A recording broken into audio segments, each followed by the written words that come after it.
This video is brought to you by intosports.ca, Canada's largest online soccer retailer. Be sure to use coupon code SR4U at checkout for $10 off an order of $50 or more. Hey guys, Josh from soccerreviewsforyou.com, bringing you an unboxing video of a pair of Adidas Predator LZs. This is a colorway that you probably haven't seen before. It's going to be released soon, but this is probably the first time a lot of you are going to be seeing it. So here it is.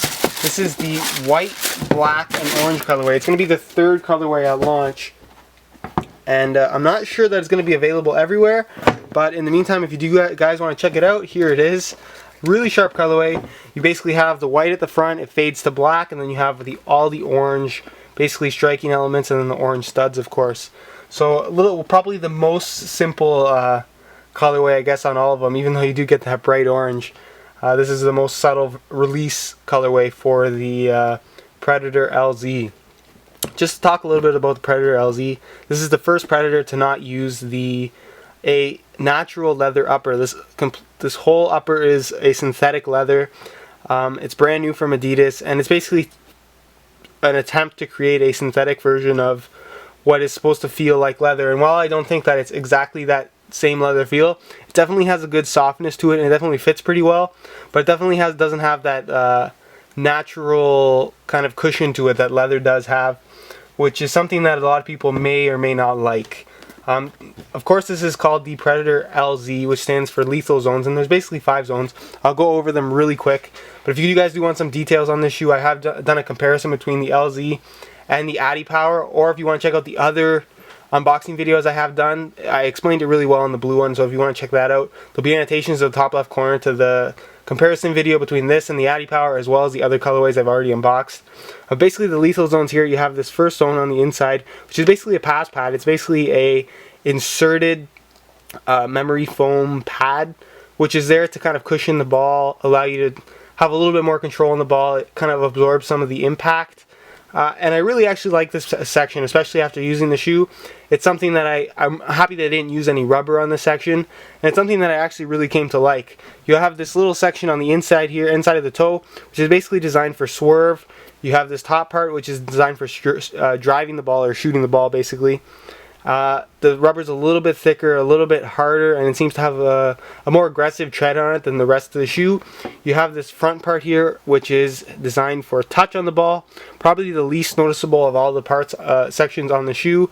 Then you have this little outside strip here, which is designed for dribbling the ball, just to add a little bit of extra grip.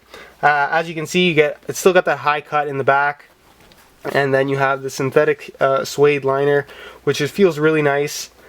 Really happy with how the shoe fits. It fits pretty well. Probably Adidas's best fitting synthetic shoe that they have.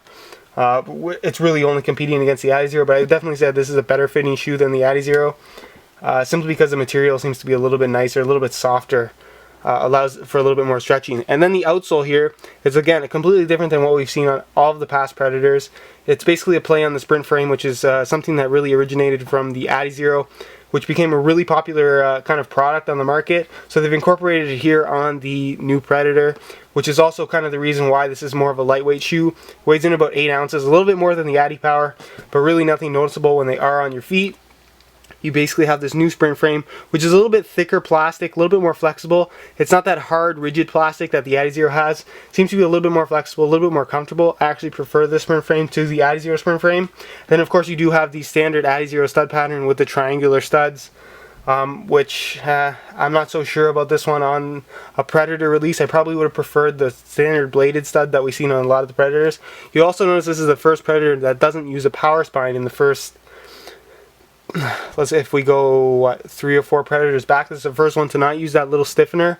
And does this hurt the shoe a little bit? It definitely takes away from the actual feel of a more solid Predator shoe. But as you can see with the LZ, they kind of went for a more all-around shoe rather than just a straight-up power boot. Then, of course, you have the My Coach slot. So if you do want to have the My Coach chip and you want to throw that in there, that is an option to you with the LZ. But basically, that's it, guys. That is the Predator LZ in the new white, orange, and black colorway. Again, if you want to check out the high-quality pictures, the buy it now links, as well as the full review, which should be up in about a week or so, guys, click that link in the description to soccerreviewsforyou.com. All the info you need is going to be there. Any unboxing videos of the other colorways or comparison videos, go ahead and click those annotations in the top left corner. all there for you.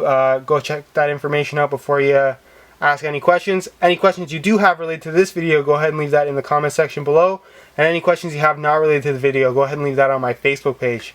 There'll be a link in the description of that. And as always, guys, thanks for watching.